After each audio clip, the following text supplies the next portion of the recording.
Nicole Rodríguez, ya a puertas de 5 años que se eh, conmemore, que se recuerde el octubre del año 2019 y para eso, donde se pueden tomar de distintas aristas, de distintos ángulos, hoy de una manera inédita, porque da muy pocas entrevistas a los medios de comunicación, tiene mucha información, pero es mala para la entrevista, pero accedió a estar en nuestro programa. Estamos con Alejandra Cruzat, ella es presidenta de la ONG Nos Importan.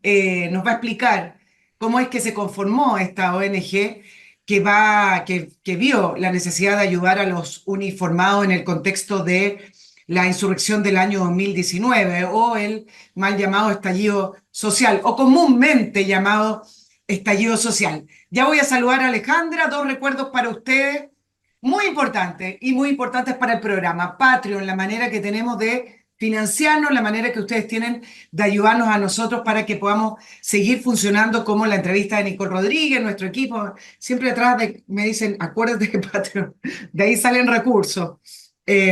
Nicole, periodista chile, @gmail.com, me escriben, nos comunicamos, ahí viene su sugerencia, muchas ideas de a quienes les gustaría ver en el programa, también comentan casi todas las entrevistas y eso es muy agradable poder saber el feedback que ustedes tienen de las entrevistas y sus opiniones y también mucha información, ¿eh?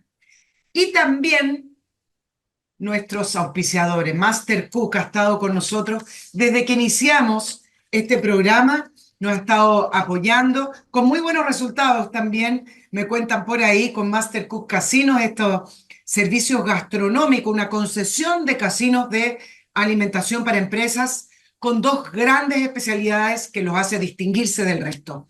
Uno es la cocina in situ, esa cocina que está al medio, transparente, que usted ve la manera en que se cocinan los alimentos. Y dos, que se lo agregué yo después, al conocer las historias, una grata atención. Olvídese de esos casinos donde la gente no quiere ir a almorzar ni a tener su break con su café y su sanguchito, sino que lo evitan porque atienden mal. Tienen olor a cloro, están todos con mala cara. En fin, en Master Cook Casino, los casinos funcionan de una manera sensacional y es muy grato estar comiendo, alimentándose en ellos, porque con Master Cook en su trabajo usted almuerza como en casa. Ventas @mastercook.cl o www.mastercook.cl. Usted dice, bueno, que se puso unos aros grandes. Bueno, es para mostrarles estas bellezas que hace Aros Lavanda, que son joyas de fantasía, no tienen ese valor producto de que no son de oro ni de metales preciosos, sino que más bien son fantasías de autor, con diseños exclusivos creados para hacer ese complemento perfecto que a veces uno dice, las mujeres saben de esto, algo me falta. Escogí la tenida, escogí la blusa, escogí el pantalón, la falda, el vestido, lo que sea, algo me está faltando. Y uno se mira.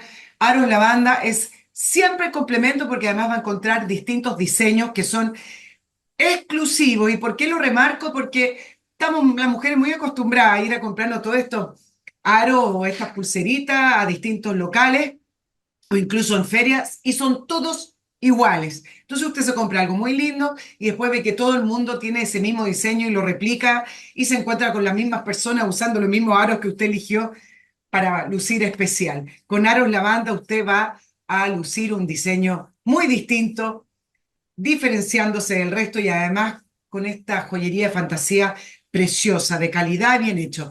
Aro Lavanda en www.aroslavanda.cl, en Instagram. Usted sabe que ahí la manera que hay de comunicarse con los clientes y además de comprar en Aros Lavanda, en el Instagram es aro.lavanda y les llega un paquetito así, es precioso. Y usted después puede regalar o, bueno, quedarse con esos aros. Alejandra, nos vamos de inmediato a la entrevista. Te agradezco, yo decía a nuestros auditores que no te gusta dar muchas entrevistas, que pudiste acceder acá.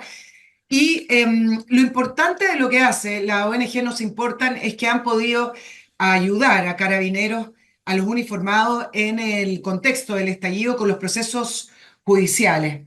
Eh, ¿Cuáles son los números que ustedes manejan, Alejandra, en los procesos contra carabineros, si es que hoy se puede tener algo un poquito más claro con respecto a los números de los procesos que aún siguen y los procesos que quedaron en el camino y de la cantidad de carabineros absueltos y de la cantidad de carabineros condenados. Hola Nicole, ¿cómo estás? Mucho gusto. A ver, te cuento un poco. Hay alrededor de 120 casos de carabineros ya cerrados y cerca también de 110 en proceso. Esos son los números que nosotros manejamos, no son números oficiales, pero es lo que nosotros hemos podido recabar, ¿ya?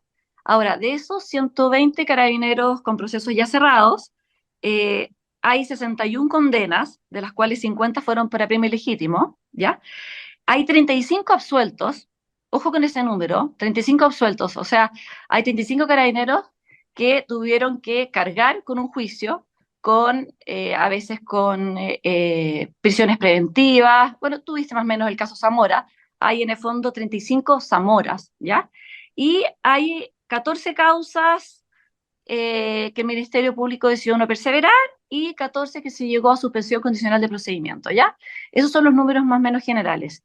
Y hay alrededor de 110 causas que están todavía en tramitación, o sea, en el fondo carabineros que han sido formalizados, pero que todavía no enfrentan su juicio. Ahora, Y no sabemos cuánto quedarían por formalizar, digamos. Ujú. vamos por parte de los 35 carabineros absueltos. ¿Ellos están fuera de la institución? ¿Fueron reintegrados? ¿Cuál es la condición? Yo me imagino que hay distintas historias, pero a modo general, ¿cuál es la condición de estos carabineros?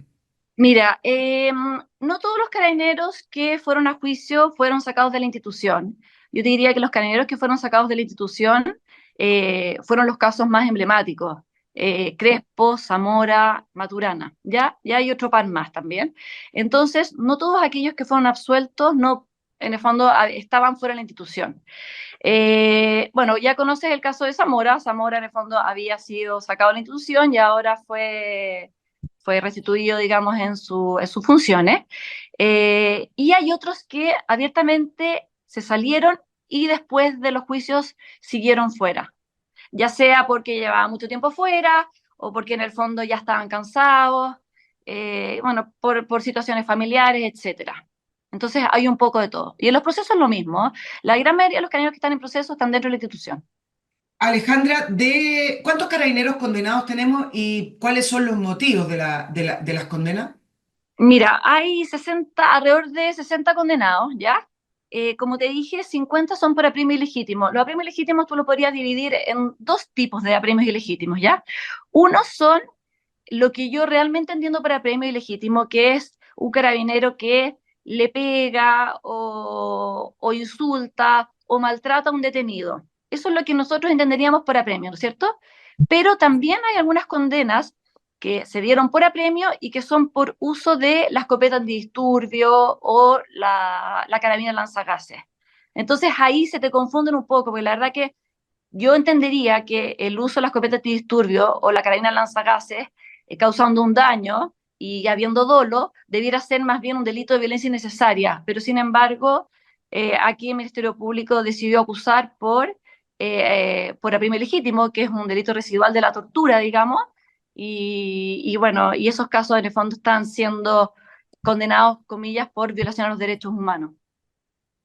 Alejandra, para entender un poco el tema de los procesos, si un carabinero es condenado por el uso de una escopeta antidisturbio o de lanzagases y en ese contexto alguien queda herido o incluso fallecido, lo que está diciendo el tribunal es que Carabineros no puede usar una escopeta antidisturbio o el carro lanzagas, etcétera, porque puede producirle daño a esas personas. Eso es lo que está diciendo el tribunal, es decir, entonces, ¿de qué manera se puede contener la violencia en las calles cuando se vive de esa magnitud que se vivió en octubre del año 2019? Bueno, mira, aquí yo creo que ese es justamente el problema principal que tenemos, ¿ya? Porque, a ver, se entiende que a una persona se le condene si efectivamente usó el arma, estas son armas menos letales, digamos, eh, fuera de protocolo, ¿ya? Esto es si la persona llegó y la usó a una corta distancia, directamente contra la persona, con la intención de causar daño, etcétera. pero la gran mayoría del uso de estas armas fueron en contexto de extrema violencia. Entonces es prácticamente imposible que se determine que efectivamente el carabinero le quiso causar un daño. Ahora, hay algunas de estas, según lo que tenemos que entender, supuestamente estas sentencias pudieron probar que los carabineros habían usado esta arma con dolo, ¿ya? Pero, bueno, ahí empiezan las interpretaciones de las sentencias, ¿ya? Pero en el caso de la acusación que está haciendo la fiscal Chong, ahí ella, ¿qué está diciendo? ¿Cuál Ella de todas, tomó, Alejandra? ¿Cuál de todas? Porque ¿perdón? tiene varios casos. La que tú vas a ¿Perdón? mencionar ahora. No, respecto al caso de la fiscal Chong con los altos mandos, ya que es lo que se está viendo ahora, resulta que la fiscal Chong tomó 220 casos en los cuales hay personas dañadas con la carabina lanzagases o la escopeta antidisturbios, ¿ya? Resulta que en esos casos no se puede saber si esas personas, esos carabineros la usaron con dolo o con intención de causar daño. Lo más probable es que no hubiera sí o sí, porque los contextos en los que se utilizaron esas armas fue en contexto de violencia extrema. Y de hecho, los carabineros tenían facultado el uso de esas armas cuando había nivel 4 de agresión, que es agresión activa. Entonces, el protocolo lo decía, ante una agresión activa a nivel 4 ellos podían usar las armas no letales. Entonces ahora en el fondo uno dice, bueno, entonces, ¿qué pretendían? ¿Qué hubieran podido usar para contener esas manifestaciones? Porque si no las contenían, lo que hubiera pasado es que hubieran habido más civiles dañados o muertos, edificios quemados, etcétera. O sea, en el fondo, con eso tú desprotegías al resto de la ciudadanía. Entonces, al Alejandra, final, es un poco hipócrita lo que está pasando. Alejandra, déjame entender también la trama judicial.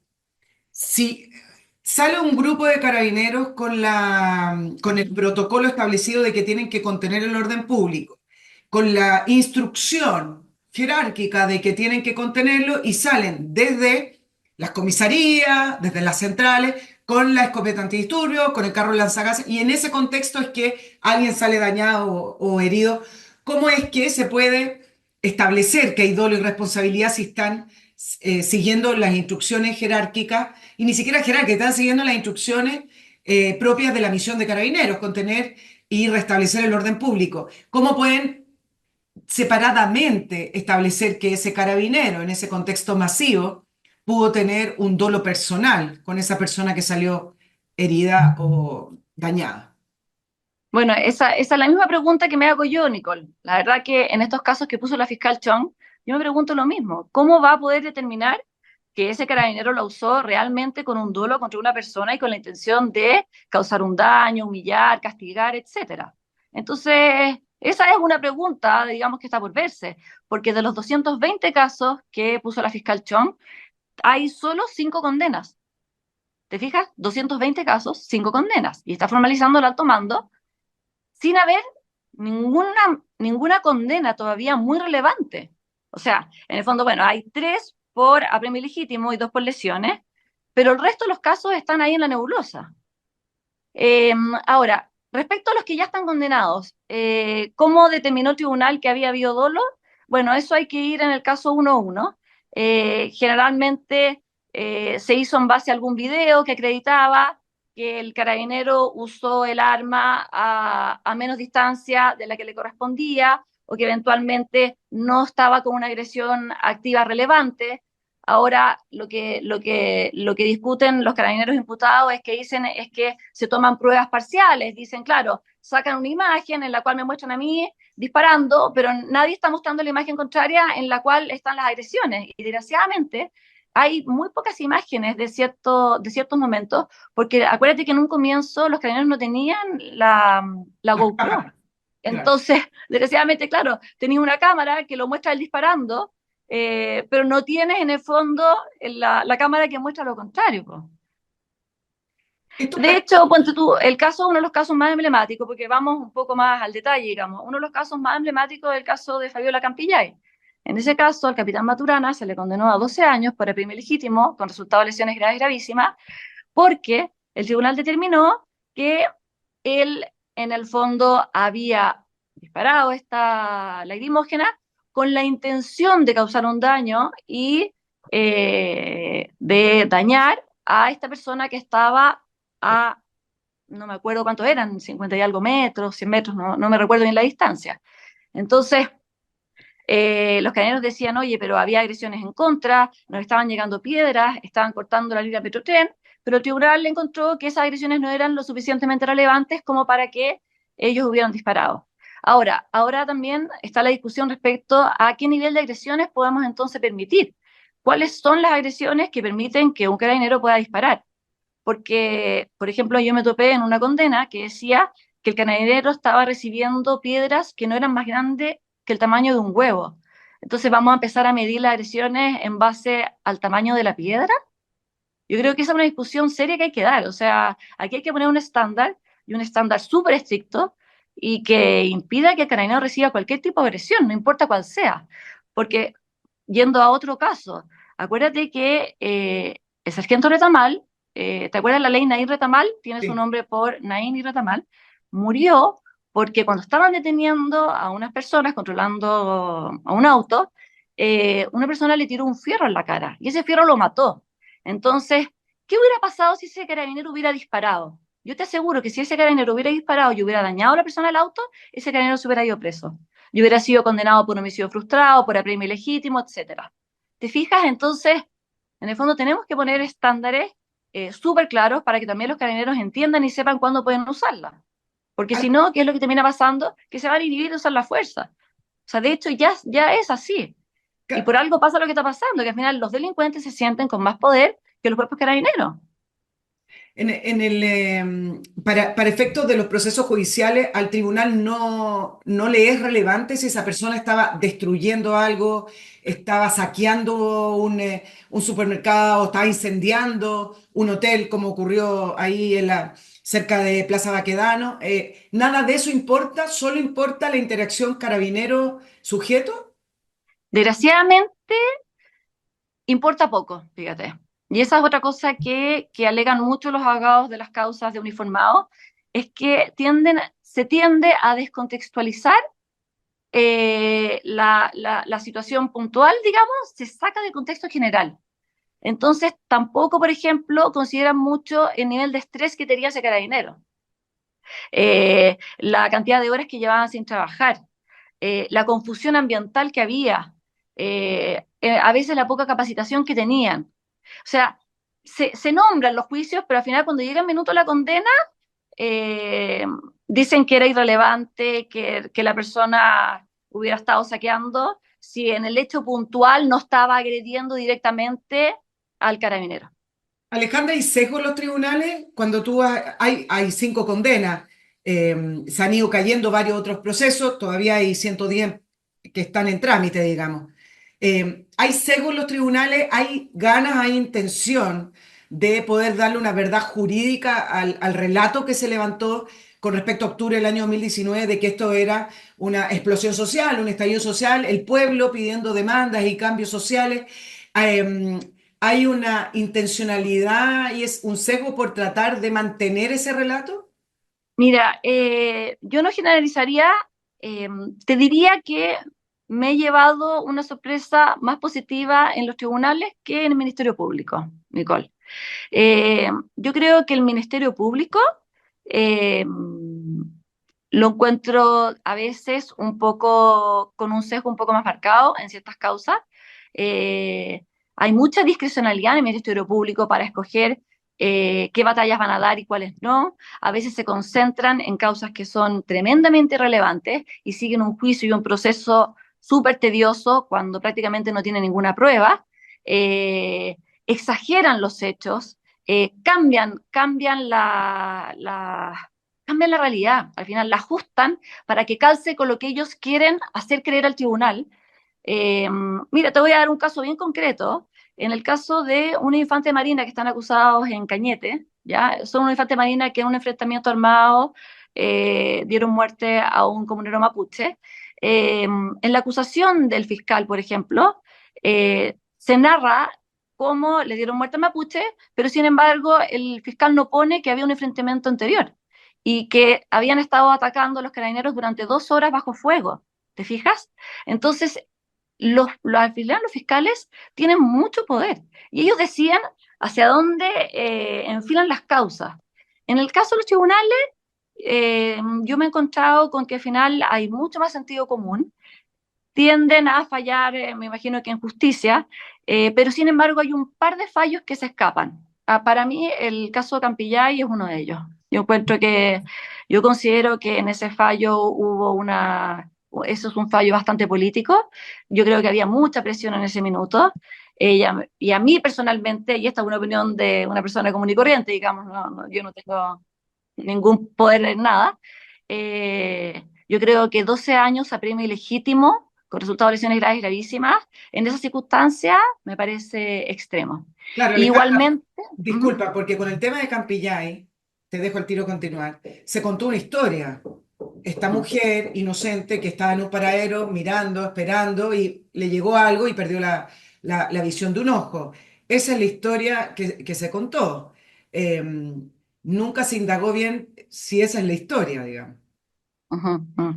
Sí, dicen que, o sea, mira, yo creo que hay que tener ahí cuidado porque Fabiola Campillay perdió los ojos, entonces me gustaría detenerme demasiado en un caso donde al final igual es una tragedia para ella, pero también es una tragedia para el canero que fue condenado. Te fijas, tú no puedes tapar una tragedia con una injusticia, digamos. Entonces, yo creo que Fabiola Campillay estaba en una zona de protesta y en esos minutos se había estado cortando la línea del Metrotren. ¿Ya? Esto no era un lugar y una zona tranquila como se quiso hacer ver. La defensa dice que tampoco se perició una piedra que había al lado de ella. Entonces, yo diría que ese juicio a mí me parece que es un juicio con un componente político relevante. Eh, y por último, a mí me parece que en ese caso, de haber habido algo, podría ser violencia necesaria, pero ¿por qué un apremio? Es un apremio significa que tú quieres, comillas, torturar a alguien Claro. en menor grado, pero que tú quieres humillarla, vejarla, ¿te fijas, no? Entonces no me parece. De hecho, a mí me parece muy raro que la fiscal Chong hable de apremios en toda esta cantidad de casos, siendo que al final no sabes en qué condiciones estaba ni el carabinero ni la persona. Si para premiar a alguien tú tienes que tenerlo, no sé si bajo tu custodia, pero bajo tu vista, bajo tu control. ¿Cómo te van a acusar de apremiar a alguien si ni siquiera has visto ni sabes quién es la persona a la cual apremiaste? Es muy curioso eso. Ahora, hay otro caso también que fue muy duro, que es la condena de unos militares en La Serena, ¿ya? En ese caso murió una persona y quedaron dos heridas graves, pero ahí se condenó a un capitán a 15 años por haber dado una orden de disparo, pero lo que se había dado era una orden de disparo de salva. Y desgraciadamente a unos militares se les escaparon balas de verdad. Entonces, 15 años por haber dado esa orden, siendo que no se quería disparar fuego, parece realmente una condena muy dura. Y sobre todo, hay un soldado conscripto que estaba ahí. Conscripto es que estaba haciendo servicio militar. Era un soldado que tenía 18 años, llevaba 6 meses en la institución, y se dice que de su arma salió la bala, y ese pobre está cumpliendo condena de 10 años en un penal. Entonces tú dices, ¿dónde está un poco el criterio, el sentido común? Es que, Nuevamente, nadie desea la muerte de las personas que murieron, pero se descontextualiza si esto fue realmente batallas campales. claro, se descontextualiza y se quiere imponer un relato. Alejandra, vamos a ir al Ministerio Público, pero la pregunta yo creo que de fondo es, ¿hubo violación a los derechos humanos? En el Ahí. contexto del estallido estamos hablando. Mm. Mira, a mí eh, esa pregunta de ¿hubo violación a los derechos humanos? Cuando te la hacen, básicamente te quieren decir si hubo violaciones sistemáticas a los derechos humanos, ¿ya? Exacto. Entonces, esa pregunta es muy capciosa porque, claro, yo te puedo decir, claro, como hay una condena ya, hay una condena de tortura o de premio legítimo, teníamos que decir que sí, que hubo violaciones de los derechos humanos. Entonces, ¿hubo casos puntuales de violaciones de los derechos humanos? Sí, hubo casos puntuales de violaciones de los derechos humanos, pero fueron muy menores en relación a todo lo que sucedió. Por ¿Cuántos? ende, no hubo ¿Cuántos casos? violación sistemática de los derechos humanos acá en Chile. Y los carabineros y los uniformados hicieron lo que pudieron. Ahora, respecto a los daños, ¿ya? Efectivamente, hay daños, pero la cantidad de muertes que hay es muy menor para la cantidad de hechos delictuales que existieron. Porque la verdad que en manos de uniformados murieron una persona atropellada por un infante marina, dos personas con herido de bala de miembros del ejército y eventualmente hay otra persona que no se sabe cómo murió y que al parecer recibió una bomba lacrimógena y no se sabe si fue acción de carabinero o no, ¿ya? Pero tú comprenderás que 4 muertes es muy poco para los hechos de violencia que vimos nosotros. Ahora, ojo, se habla de todo el tiempo de los carabineros. Los carabineros, al usar la escopeta antidisturbio, dejan de usar un arma de fuego y al menos no mataron gente, porque piensa que las muertes de las 2 personas fueron por miembros del ejército, porque los miembros del ejército solo usan armas de fuego. Entonces, cuando la gente dice, oye, saquemos al ejército a las calles, oye, ojo, el ejército usa armas de fuego. Los marinos usan armas de fuego, ellos no tienen elemento antidisturbio. Entonces, es muy peligroso cuando se minimiza el hecho de que las Fuerzas Armadas se vayan a la calle. Alejandra, te preguntaba efectivamente esto de si hubo violación a los derechos humanos, porque en eso se sustenta además el juicio contra el alto mando de carabineros que se está desarrollando estos días. Yo te preguntaba de, hubo casos, nombraste, hubo algunos, y eso, hubo algunos, ¿cuántos son y qué hicieron que se puede llamar violación a los derechos humanos? Bueno, a ver, hay algunos casos en los que los carabineros golpearon a los detenidos, por ejemplo. ¿Te fijas? Eh, Hay otro caso en que, Perdón, event- golpe a detenido, ¿eso es violación de derechos humanos legalmente? claro, claro, a ver, es que lo que pasa es que, a ver, es que quizás definamos qué es lo que es violación a los derechos humanos, Exacto. ¿ya? Ya. Las violaciones a los derechos humanos son estas acciones cometidas por agentes del Estado contra ciudadanos, ¿ya? Abusando de su cargo, de sus funciones y infringiendo un daño, y ahí, pero un daño con la intención de ya sea humillar, castigar, discriminar, etcétera, ¿ya? Y ese nivel de daño es ascendente y parte en las vejaciones, luego sigue con apremio ilegítimos y termina con la tortura, ¿ya? Tú me dices, ¿hay condenas por tortura? Hay una sola condena por tortura, ¿ya? Que son unos carabineros que al parecer le hubieran pegado a una persona cerca de la Plaza Italia, ¿ya? Y es una condena de 4 años, tampoco una condena hasta la eternidad, ¿ya? La mayoría de las condenas son por apremio ilegítimo, y ahí hay que distinguir entre las condenas por apremio ilegítimo por el uso del arma, ¿ya? Y aquellas que son por golpes, ¿ya? Aquellas que son por golpes sí son violaciones a los derechos humanos, pero por un golpe. Lo que pasa es que todo se llama violación a los derechos humanos. Entonces, la frase confunde un poco. Pero Exacto. no son graves violaciones a los derechos humanos. Son hechos relativamente menores porque esas condenas las están cumpliendo, de hecho, la gran mayoría en libertad vigilada. Son de 61 días, 400 días, 3 años y un día, ¿te fijas? Eh, y las condenas más grandes yo te diría que son aquellas en las cuales tanto los carabineros como los miembros de las Fuerzas Armadas tuvieron que usar las armas y dañaron a personas o mataron, ya sea el caso de los militares del ejército o el caso de la Fabiola Campillay. Ale- Alejandra, con respecto al proceso judicial contra el alto mando, Mario Rosa, Ricardo Yáñez y Diego Late, ¿qué tan emblemático e importante es que ellos salieran absueltos y se determinara que aquí no hubo violaciones a los derechos humanos sistemáticas, como una orden, como alguien que escribió en la radio, dijo acá vamos a salir a violar los derechos humanos? ¿Y qué tan relevante es para el resto de los procesos judiciales? Que esos 110 que me dices que están en desarrollo contra Carabineros. Mira, a ver, yo creo que es muy relevante lo que se define finalmente en este caso. Eh, Porque son 2 cosas. Primero, a ellos se les acusa un poquito como de omisión, o sea, en el fondo, de no haber hecho lo suficiente por impedir que se dañara a determinadas personas, ¿ya?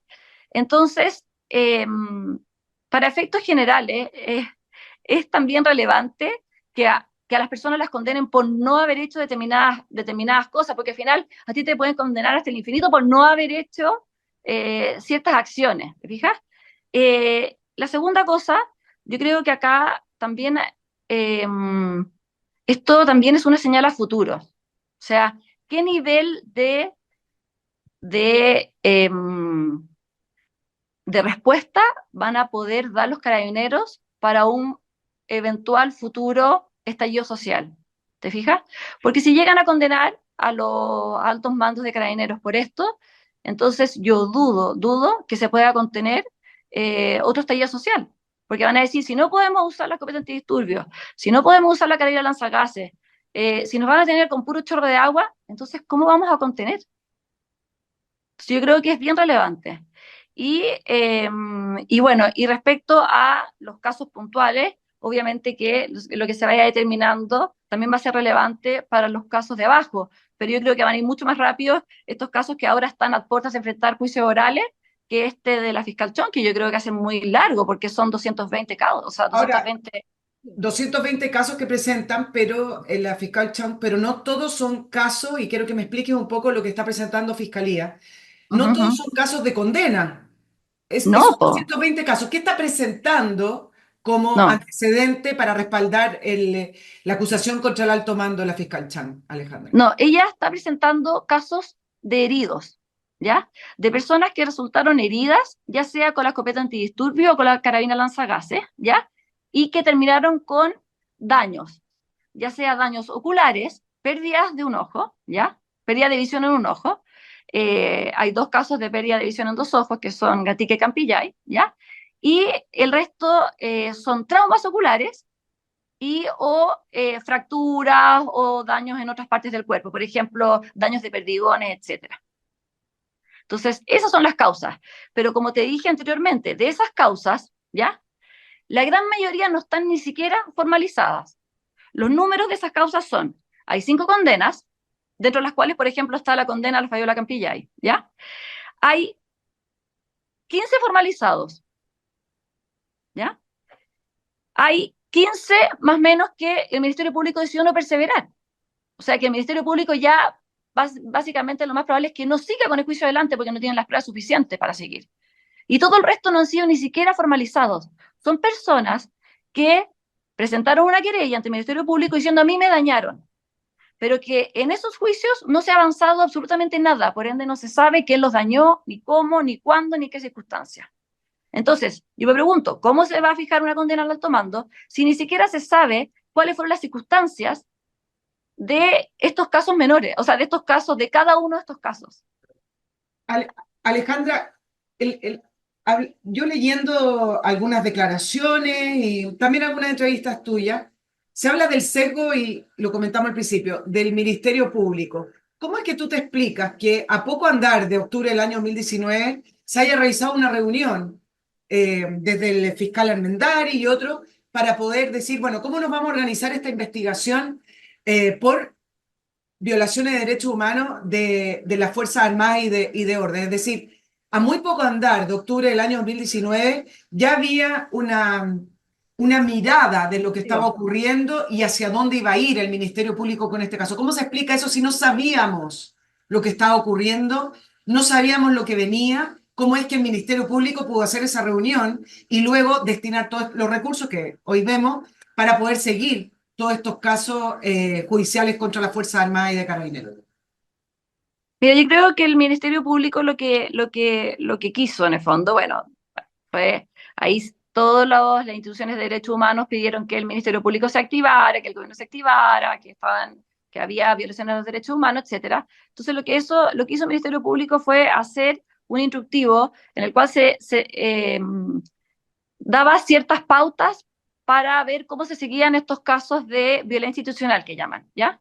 Pero yo lo que estoy muy en desacuerdo es que ellos trataron de meter todos los casos bajo esta ley que te digo que es como la ley de tortura, con apremio legítimo y con vejación, etcétera, siendo que había muchos casos que calificaban mucho más como violencia innecesaria. De hecho, hay tribunales que han considerado que los casos a veces en que se ha lanzado una lacrimógena y se ha dañado a una persona es un caso de violencia innecesaria, que hace mucho más sentido que lo que hay que decir que la persona quería causar el daño específico contra otra.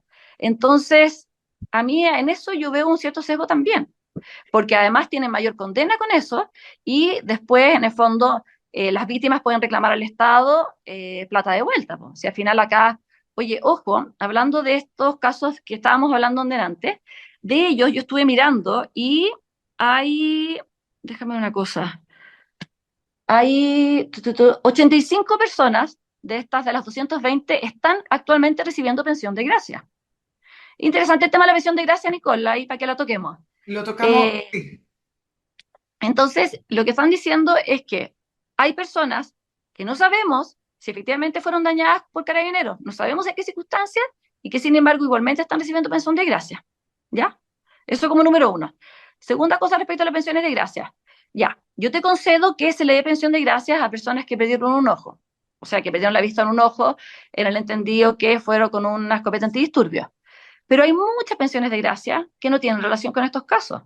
Yo la otra vez estuve mirando algunas y, por ejemplo, hay una niña que dice que a ella en la comisaría, en el minuto de la atención, la hicieron desnudarse para una revisión, por ejemplo, o quedar en ropa interior. Y que se sintió muy humillada y esa persona está recibiendo pensión de gracia, no hay ningún juicio detrás. Hay otro hombre que dice que lo violaron con un palo. Ahí no hay ninguna condena, no hay ninguna investigación y esa persona está recibiendo mención de gracia. Y ese hombre que te cuento estaba además siendo perseguido por estafa. O sea, aquí hay muchas personas que pueden haber dado un testimonio falso y a la cual se le está dando pensiones de gracia. Voy más allá. Tengo 5 casos de causas de carabineros, que los carabineros fueron absueltos. O sea, la justicia determinó que no habían cometido los hechos por los cuales se les estaba imputando delito y que, sin embargo, esas comillas víctimas están recibiendo pensión de gracia al día de hoy. Entonces, ¿cómo no vas a poder revertir esa pensión de gracia? Si ya los tribunales te dijeron que ahí no había habido acción del Estado. Claro, además hubo una revocación mínima de las pensiones de gracia después de la promesa de revisar todas. Todavía hay Claro. pendientes unas 26, más un número ínfimo que se revocaron, pero creo que no llega ni a 10. Por lo Uh tanto, -huh. ¿a quiénes le estamos dando pensión de gracia? A la primera línea y a personas que no sabemos realmente si sufrieron algún tipo de daño físico que les impida trabajar. Más bien por ahí viene la pensión de gracia. Claro, y sobre todo en qué circunstancias recibieron ese daño. Ahora, mira, yo entiendo que por un tema de paz social, porque este es un capítulo que tenemos que saber cerrar, ¿ya? Entonces, yo entiendo que por un tema de paz social se hiciera algún tipo de comisión y dijera, ya, veamos qué personas te miraron con los ojos dañados, eh, suponiendo que fueron por escopeta antidisturbio o por lacrimógena, y démosles una pensión a esas personas, ¿ya? Por último, ya concedo que aunque ellos hubieran estado agrediendo, no estoy de acuerdo, pero ok, ya digamos ya aquí hay que saber transar y todo. Pero hagámoslo ordenado, hagámoslo con gente profesional, que estudie las carpetas, que vea si efectivamente están con daño o no, porque hay traumas oculares que resulta que era un perdigón en el párpado y después no pasó nada. Po. Entonces también, hagámoslo de manera seria y tampoco no eternicemos esto, porque ahora vámonos a la parte humana de los carabineros. Acá hay familias de carabineros eh, que están llevando un calvario, Nicole. Si estas causas son caras, es carísimo tener que defenderse, porque ese es otro tema que no hemos tocado. El Estado abandonó mucho a los carabineros, ¿ya? ¿Por qué? Porque resulta que cuando fue el estallido social, eh, el Carabineros no pudo defender a toda su gente. En parte porque el Departamento de Justicia de Carabineros no tenía capacidad o no tenía la expertise para hacerlo, porque no estaban especializados en tema penal, y en parte porque cuando era el Consejo de Defensa del Estado se creyaba en contra, Carabineros no podía defenderlos, digamos, ¿ya? Entonces al final quedaron muy abandonados y ellos tuvieron que contratar, en el fondo, con sus propios recursos, abogados particulares, contratar pericias, y eso es muy caro. Ojo, y a eso Perdón, súmale, Alejandra, ¿qué es caro? Para que la gente tenga una idea, ¿cuánto uh, cuesta defenderse para el caso de carísimo. Karina? ¿Cuánto pues O sea, asciende a 10 millones de pesos, 15 millones de pesos? ¿Cuánto? Más, mira, de todo, o sea, de todo, porque depende del abogado, pero, o sea, 10 millones de pesos por lo mínimo, bajo, por lo bajo, claro. mínimo, mínimo. Porque hay un peritaje te puede costar 2 millones de pesos, 3 millones de pesos, ¿te fijas? Es puro Entonces, peritaje, falta el abogado, falta todo lo que hay que pagar en claro, claro. papeleo, Y etcétera. entonces, y hay gente que dice, oye, pero estaba la Defensoría Pública para que los defendiera. Bueno, vámonos para atrás, pues. Había defensores públicos que incluso no llegaban ni a las formalizaciones. Había otros defensores públicos que se abstuvieron de defender porque no comulgaban con la causa de los carabineros. Entonces, entonces al final, Entonces, tuvieron que recurrir a defensas particulares. Ahora, hay defensores públicos que son muy buenos también y que han defendido muy bien. O sea, por ejemplo, el caso Sename de Talcahuano. ¿Te acuerdas del caso Sename Talcahuano? Que todo el mundo lo ha olvidado, que fue la razón por la que tuvo que salir Rosa. Bueno, el caso Sename Talcahuano, él salió absuelto, se dijo poco después, pero ese fue defendido por un defensor público y muy bien defendido. Pero no todos tienen la misma suerte. Y acá quiero sumarte otra cosa, ¿ya? De lo duro que son los juicios de carabineros.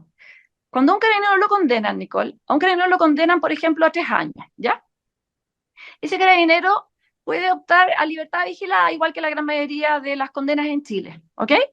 Pero resulta que él no puede seguir trabajando carabinero esos 3 años, porque a él ellos tienen una pena accesoria, que es la suspensión de, el cargo público. En el fondo, él no puede estar en un cargo público mientras dure su condena. Porque si a ti o a mí nos condenan, nosotros podemos seguir trabajando, ellos no. Entonces quedan prácticamente fuera de la institución y a veces no pueden volver. Entonces es una doble condena. Y, perdona, y aquí te quiero agregar otra cosa porque también me importa mucho que la gente sepa. Hay un par de tribunales que además están diciendo que los carabineros o los militares no debieran de poder optar por libertad condicional o por libertad vigilada, ¿ya? Porque hubieran infringido la ley de control de armas, ¿ya? Cuando tú infringes la ley de control de armas, ¿ya? Y te condenan, habiendo infringido la ley de control de armas, a veces tú no puedes optar a remisión condicional de la pena, o sea, a cumplir fuera de un recinto carcelario, ¿ya? Pero eso está pensado para aquellas personas que trafican armas o que usan armas ilegales, ¿te fijas, no? Pero no está hecho para los uniformados, porque los uniformados están obligados por ley a usar sus armas. Entonces hay un caso militar que lo condenaron a 5 años, que debiera estar con libertad, y que sin embargo el tribunal dijo que, en el fondo, como lo había hecho con un arma, no podía estar en libertad. Y esa causa está esperando en la Corte Suprema, pero es gravísimo, porque si tú empiezas con eso con los carabineros, tienes además otro castigo adicional. Sí, hay un proceso judicial en marcha que es muy emblemático también, que es el de Claudio Crespo, Alejandra. Claudio, uno lo ve predicando solo, no sé si predicando es la palabra, ¿no? Sí. Quizás no es correcta, pero defendiéndose solo en Ujú. redes sociales y sacó un libro. ¿Quedó solo Claudio Crespo defendiéndose de un caso tan emblemático para que nos cuentes el caso de Claudio Sí. y lo que puede venir Sí. para él? Mira, qué bueno que me menciones a Claudio Crespo. Yo creo que es muy relevante hacerlo. Claudio Crespo ha dado la batalla absoluta y totalmente solo, ¿ya? Primero, ¿por qué primero? Primero porque como está fuera de la institución lo puede hacer, ¿ya? Porque hay muchos carabineros que también están siguiendo, que están siendo procesados, pero que están dentro de la institución y por ende no pueden hablar, ¿ya? Claudio Crespo, como lo sacaron de la institución, puede hablar. Él era nuestra primera línea. Él era de los carabineros que más tuvo que enfrentar los vandalismos del estallido social y le tocó estar ahí muy, muy presente. Entonces sabe mucho, tiene mucha información y a su vez ha tenido varias querellas en contra, porque claro, él tuvo que hacer uso de la escopeta antidisturbios, ¿ya? Ahora, el caso de Claudio Crespo ha sido tremendamente injusto, porque no solo lo están persiguiendo por el caso Gatica, que es esta persona que perdió los dos ojos, que dijo que estaba sacando fotos y que sin embargo estaba tirando piedras en un día y en un contexto de extremada violencia, ¿ya? Entonces, a él también le reabrieron una causa anterior, del Día del Joven Combatiente, el año 2018, y lo tuvieron 2 meses y medio en un juicio oral, del cual finalmente fue absuelto. Pero eso te demuestra el nivel de persecución al que está sometido Claudio Crespo. Y él ha tenido que pagar todos estos juicios de su bolsillo, porque en el fondo Defensoría de Carabineros no lo podía defender, tampoco se iba a defender con la Defensoría Penal, que en esos minutos obviamente tenía mucha inversión, entonces lo está haciendo solo y tiene que traer peritos de muchas partes, tiene que tener a abogados permanentemente los 2 meses y medio que duró su juicio anterior y ahora le dijeron que el juicio del caso Gatica va a durar un año. O sea, él va a tener que estar un año contratando abogados y todo, y prácticamente no puede trabajar porque él tiene ahora una empresa de guardia de seguridad, pero le hacen la vida imposible. Y cuando se gana un contrato, la gente de la izquierda se lo trata de bajar, sí es tremendo. Sí, Así que yo aprovecho también de pedir ayuda para él, porque después vamos a tratar de hacer una campaña con su cuenta, porque él en ese sentido ha sido muy digno no ha pedido ayuda monetaria, pero yo sé que la necesita. Y Sí, además de la ayuda comunicacional. Y aprovecho de recomendarles muchísimo el libro que él sacó. Ese libro es impactante. por ahí lo Si tengo. alguien quiere, si alguien quiere saber lo que pasó para el estallido social, Nicole tiene que leer el libro de Claudio Crespo. Fíjate que yo, antes de acabar la entrevista, estaba revisando algunas de las cosas que él dice, y en una página, él describe todo, toda la estructura que tenía esta gente de la primera línea, ¿ya? Y te cuenta cómo se distribuían las labores, cómo había una primera línea que estaba con los escudos, cómo había una segunda, tercera y cuarta que eran los que tiraban las piedras, que lanzaban las molotov, después cómo había otro atrás eh, que estaba con resorteras, después cómo habían otros con láser, cómo habían otros que estaban abasteciendo de piedras, otros que traían comida. Oye, era una estructura, pero A, pro- impresionante. a propósito de esa estructura, Alejandra, y tú que has seguido los juicios contra Carabineros, eh, ¿qué te hace pensar el hecho de que el Ministerio Público no haya puesto los recursos, los puso Mm. para seguir los juicios contra el alto mando, contra Carabineros y las Fuerzas Armadas, pero que no haya puesto los recursos suficientes para saber, conocer, formalizar y en su momento condenar a quienes estuvieron detrás del estallido social de octubre, a quienes pudieron entregar recursos o incluso a quienes organizaron? Ayer salió una entrevista al director nuevo del metro de este gobierno diciendo que simplemente son hechos aislados. Es decir, tenemos en total 13 condenas contra personas que destruyeron o incendiaron. No hay nada más. De 30.000 detenidos en su momento, entre octubre del año 2019 a marzo. Bueno, acuérdense que después vino la pandemia y los encierros, esos malditos encierros, pero el punto es que el Ministerio Público no puso el ojo ahí, no puso los recursos ahí, los puso en este otro lado. Y hasta el día de hoy tenemos estos hechos inconexos, personas individuales que cometieron destrozos o saqueos, lo que sea, y tenemos declaraciones como el gerente del metro diciendo que fueron hechos inconexos de personas que fueron, incendiaron el metro y lo destruyeron. No hay nada más. ¿Cómo te lo explicas tú? ¿Qué informaciones tienes tú, Alejandra? No, a ver, yo información interna respecto al Ministerio Público no tengo. Ahora, obviamente que volvemos a lo mismo. La discrecionalidad del Ministerio Público es tremenda y ellos deciden dónde concentran los recursos y clarísimamente concentraron los recursos donde no tendrían que haberlos concentrado porque se fueron contra los uniformados, con lo único que hicieron fue deslegitimar a las fuerzas de orden y de seguridad y no los concentraron lo suficiente para saber qué había pasado porque, a ver, todos sabemos que esto fue concertado y obviamente que hay una coordinación. Si la estación de metro no se quema con un fósforo y un cucurucho de diario. Entonces, me parece muy, muy serio, muy grave que no se hubiera dado con los responsables. Esto está a puertas de prescribir. Me imagino que no sé si se va a poder seguir persiguiendo, porque además quiere decir que va a poder volver a suceder, digamos, porque si sigue toda esta gente libre, van a poder volverlo a hacer cuantas veces quieran y cada vez de manera más organizada. Eh, y, y bueno, todos sabemos que esto fue planeado.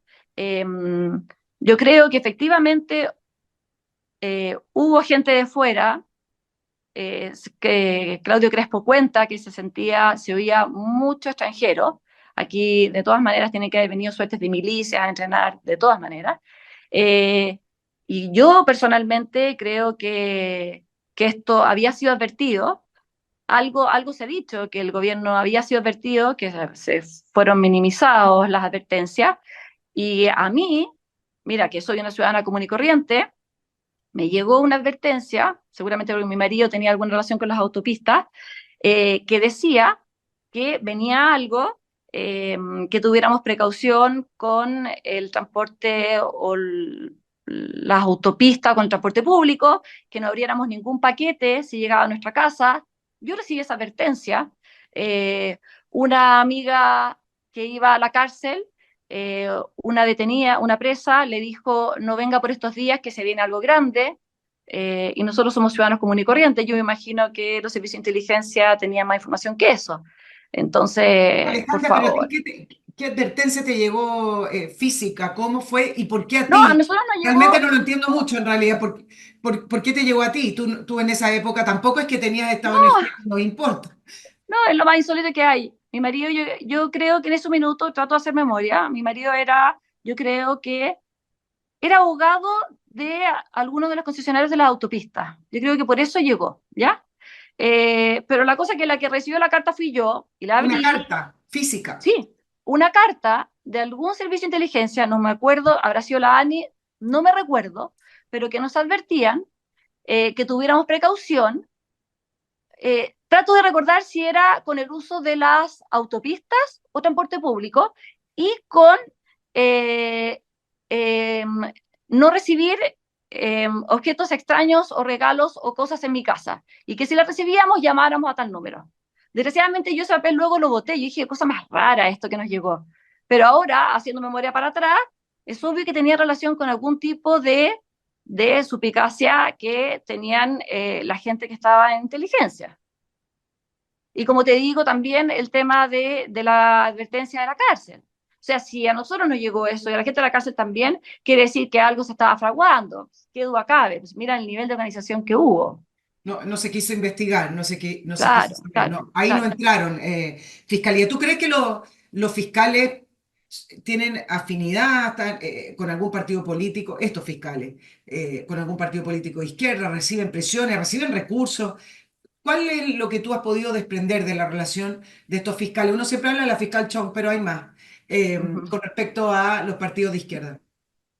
No, mira, yo creo que los fiscales debe haber de todo. Yo creo que hay unos que hacen su trabajo muy seriamente y espero que ojalá sea la mayoría, pero sin embargo hay de todas maneras algunos fiscales que hacen activismo político. O sea, eso no me cabe ninguna duda. Todo el mundo habla del fiscal Chong, pero en los tribunales los abogados dicen que hay otros que son aún más activistas que la fiscal Chong y que están tratando de eh, ir sembrando el tema de que aquí hubo violaciones sistemáticas de los derechos humanos y Contra el persiguiendo pueblo. al máximo a los uniformados, digamos. O sea, eso es una realidad. Es una realidad. Dímelo, Por a ver. ejemplo, no, mira, de repente nosotros nos topamos, es que eso tú lo ves cuando ves que hay causas que son tan irrelevantes y que les ponen tanta atención versus otras. Porque nosotros tuvimos, por ejemplo, el caso de un carabinero que lo trataron de quemar. Y seguimos nosotros esa causa que se hizo en contra de la persona que lanzó la bomba Molotov. Y fue un mundo dar con una condena. Fue un mundo que el fiscal investigara, que se hicieran las diligencias correspondientes. Entonces, tú dices, ¿cómo? Por ejemplo, también en el caso, te voy a poner otro caso. Hay un caso que se acusó de violación a unos carabineros. Mírate la acusación grave, ¿ya? Resulta que la persona que había dicho que lo habían violado tenía un pequeño desequilibrio mental. Y la fiscal, a sabiendas que esta persona tenía el desequilibrio mental por otra causa que esta persona había tenido en Temuco, ignoró esa otra causa y no lo puso como antecedente, siendo que era obvio que lo tenía. Entonces tú dices, ese es un fiscal que de todas maneras está haciendo activismo judicial, porque lo que tiene que hacer el fiscal es investigar, no es tirarse solo para un lado, tiene que ver en el fondo todo el contexto, investigar y llegar a la verdad. Y eso no queda claro que se haya realizado en todas las causas. Oye, perdona, hablando de ese caso de violación, estaba revisando el otro día también los informes porque permanentemente citan estos informes de derechos humanos que hizo el INH, Human Rights Watch, Amnistía, etcétera. Y se dan todos por ciertos y verídicos. Yo estaba revisando y, por ejemplo, el INH hablaba en esos minutos de, creo que alrededor de como 60 casos o más de violencia sexual y 5 casos de violaciones contra hombres. Entonces quedó ahí como permanentemente en la memoria colectiva casos de violaciones. No hay ninguna condena por violaciones en el estallido social, violación sexual, ninguna. Y sin embargo la siguen nombrando. Entonces cuando hablan todo esto, hablan de violaciones, hablan de homicidios. Bueno, saquemos los números. Hay que hacer una investigación. Ahora a los 5 años hay que decir ya cuáles son los números reales. No nos quedemos con esos números atrás. Hablan de 400 personas que perdieron la vista. Hay 2 personas que perdieron la vista totalmente y debe haber unas 50, 60 que perdieron un ojo. Claro, se habla de mutilaciones, muertes, violaciones, Claro, vejámenes, etcétera, claro. etcétera. se ha ido repitiendo y se sigue repitiendo y se repite Como un también el mantra, de proceso. verdad. Un mantra. Sí, Exacto. sí. Alejandra, permíteme recordarle a nuestros auditores de Oxibiota, este producto sensacional, sensacional, no falla para eliminar los malos olores. ¿Y qué es lo que hace Oxibiota? Con los sobres que vienen en este interior, usted los diluye en agua y se produce una fórmula que produce bacterias y esas bacterias matan a las bacterias que producen el mal olor. Ese mal olor surge siempre porque hay unas bacterias que hacen la descomposición de las materias orgánicas. ¿Cómo se elimina el mal olor? Matando esas bacterias. No con incienso, no con velitas, no abriendo las ventanas ni con spray, porque eso no sirve. Oxibiota. Oxibiota también lo puede usar en el jardín, cocinas, baños y en cualquier lugar donde esté saliendo ese mal olor. En www.oxibiota.cl compra el producto, le llega a su casa donde lo haya pedido y solucionado el problema del mal olor. Alejandra, para ir cerrando, ¿cuál es la opinión de Carabineros? Ellos no pueden emitir opiniones.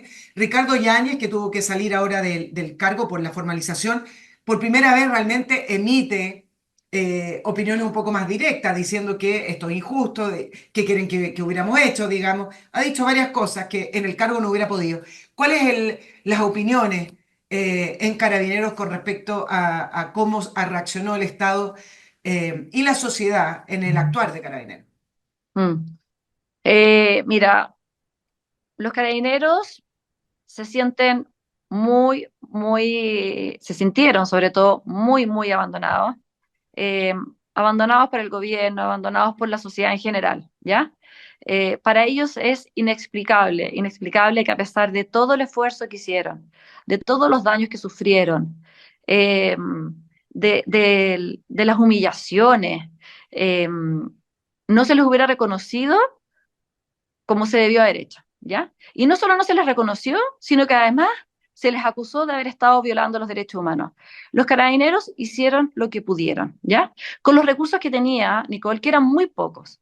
Nadie estaba preparado para lo que vino. Eh, Contaban con pocos carros lanzaguas, no contaban con la logística necesaria para enfrentar esto, y con los recursos que tenían, hicieron lo mejor que pudieron, trabajaron extensas jornadas, eh, pasaron susto. Ellos realmente te dicen que pasaban mucho susto, o sea, su vida corrió peligro infinitas veces. Los hijos de ellos tuvieron que, algunos, cambiarlos de colegio, tuvieron que mandarlos a vivir con sus padres, porque ellos no podían andar vestidos tampoco de cadenero por las calles porque los insultaban, ni siquiera en la población donde vivían. Entonces, yo creo que hay un dolor muy grande en los uniformados en general, en las familias también. Estas familias son generalmente familias de uniformados, es como no entender nada. Así que yo creo que, bueno, con el paso de los años por lo menos se les ha ido reconociendo esto, la gente ha vuelto a confiar y a quererlo, pero bueno, pero en su minuto estuvieron muy abandonados, muy abandonados. Claro, Y yo lo único... ¿Mm? disculpa, ahora las encuestas y la opinión pública en general, nada bueno de octubre del año 2019 con una revalorización de la Ujú. imagen de Carabinero y con muy escaso apoyo a lo que ocurrió durante ese periodo, ¿no? Claro. Pero igual, Nicole, yo quiero rescatar que el daño se hizo y quedó hecho, ¿eh? Porque en el fondo tú lo que hiciste ya fue deslegitimamos el uso de la fuerza, y esa es la verdad. Entonces, por más que ahora les den todo el respaldo que quieran darle, un carabinero de todas maneras se va a inhibir para usar la fuerza cuando tenga que usarla. A mí eso no me cabe ninguna duda. Todos los carabineros te dicen, yo le tengo mucho más susto a la justicia que al delincuente. O sea, porque yo fui entrenado para enfrentar al delincuente, pero yo no fui entrenado para enfrentar un juicio por haber usado mi arma. Entonces, para ellos lo peor que les puede pasar en la vida es tener que usar el arma. Y eso eso es tremendo para la ciudadanía, porque al final si un Estado no tiene fuerzas de orden activas, te pasa que el narcotráfico, la delincuencia se toman el control, se toman el poder.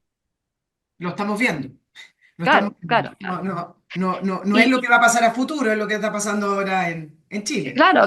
Entonces, en el fondo, el daño se hizo. Nosotros, o sea, la gente no se dio cuenta, pero nosotros nos disparamos a los pies. Y lo que es peor, a pesar de todo lo que está pasando, nos seguimos disparando. Porque con lo que está pasando ahora, con los generales, tú me decías qué consecuencia va a tener. Bueno, esta consecuencia va a tener, pues. Que si estás además imputando al alto mando por esto, entonces, ¿qué orden va a poder dar un futuro alto mando?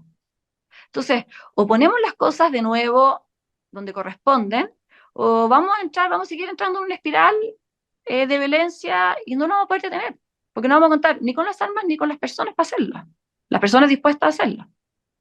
Al- Entonces, fuimos muy responsables. Y aquí quiero decir que de Capitana Paje, o sea, porque claro, todo el mundo dice que la izquierda, bueno, efectivamente, la izquierda siempre le ha hecho mucho daño a lo que es, en el fondo, la fuerza pública, pero los de derecha tampoco estuvieron a la altura. Faltó personalidad para defenderlo. Cuando nosotros partimos con Nos Importa, éramos una arena en una playa. O sea, éramos muy pocos los que defendíamos a los carabineros, muy pocos. Entonces yo creo que también la derecha tiene que hacerse una autocrítica y los ciudadanos de pie. O sea, tener la decisión y la voluntad de defender lo que tú crees y pensar en las consecuencias de los actos cuando lo hacen en ese minuto, que al final tienen consecuencias futuras y bueno, ya lo estamos viviendo. claro, no dejarse contagiar y repetir. Los medios de comunicación, Claro. los periodistas, por Dios, Eh, eh, fueron meses oye, brutales. Nicole, el Congreso, El Congreso, la aplaudimos. primera línea, ¿se acuérdate que se le hizo un homenaje a la primera línea? Y yo estaba viendo que el que estaba a cargo de ese homenaje a la primera línea hoy en día es fiscal de la CONAF. O sea, además son autoridades. Entonces, por favor, un homenaje en el Congreso a la primera línea. Es de loco. ¿Para qué decir los indultos después? No, no, no, sí, es realmente todo de loco. Es de loco. Alejandra, para finalizar, el tema de Nos Importa surgió producto del contexto de octubre del año 2019 Sí, y surgió la iniciativa privada. Ustedes reciben fondos de particulares que quieren ayudar en los procesos judiciales a carabineros. ¿Cómo es el tema? sí. No, nosotros somos un grupo ciudadano que nos organizamos, te diría que apenas fue el estallido social. Un par de semanas después, ya en noviembre teníamos conformada nuestra organización. eh, no recibimos ningún tipo de fondo del Estado, nada. Simplemente recibimos donaciones de particulares que quieren ayudar, ya sea en los procesos judiciales, ayudar a la familia, que en el fondo simplemente quiere ayudar a uniformados. Ahora, yo también quiero decir una cosa. Nosotros, el efecto que nosotros tenemos es muy mínimo. Podemos ayudar, a ver, para darte una orden de dimensiones, nosotros hemos podido ayudar de una u otra manera a cerca de 80 uniformados, pero son muchísimos más los uniformados involucrados en causa. Porque acuérdate que nosotros no solo ayudamos a carabineros, ayudamos también a miembros del ejército y de la armada. Entonces eso quiere decir que todavía necesitan mucha ayuda, que son muchos los juicios que se vienen y que, y que en el fondo todavía son muchos los que están abandonados. Así que nosotros, como te digo, podemos ayudar, los recursos no son ilimitados, dependemos de la buena voluntad de la gente, entonces podemos ayudar unos pocos y el resto en el fondo necesita ayudas. Por ejemplo, yo los llamo a organizarse de repente los que son alguaciles o la gente que es de regiones que vaya a la comisaría y que vea si hay carabineros que lo están pasando mal, y así, por formar pequeñas comunidades de ayuda nomás, porque esto yo veo que tiene todavía para largo, desgraciadamente. Nos importan punto CL. Alejandra Cruzat, presidenta de esta ONG que salió en ayuda, se creó para ir ayudando a carabineros y Fuerzas Armadas en el contexto del estallido de octubre del año 2019. Alejandra Cruzat, muchas gracias. Efectivamente, hay muchas cifras dando vueltas, números, mantras que se repiten. Queríamos tener un poquito más de orden en los procesos judiciales y saber en qué están en en estos juicios a 5 años de, el año 2019. Muchas gracias, Alejandra. En una Muchas próxima gracias a ti, oportunidad te Nicole. espero tener la entrevista de Nicole Rodríguez. Muchas gracias. Nos vemos. Chao, chao, que esté muy bien. Nos vemos la próxima semana.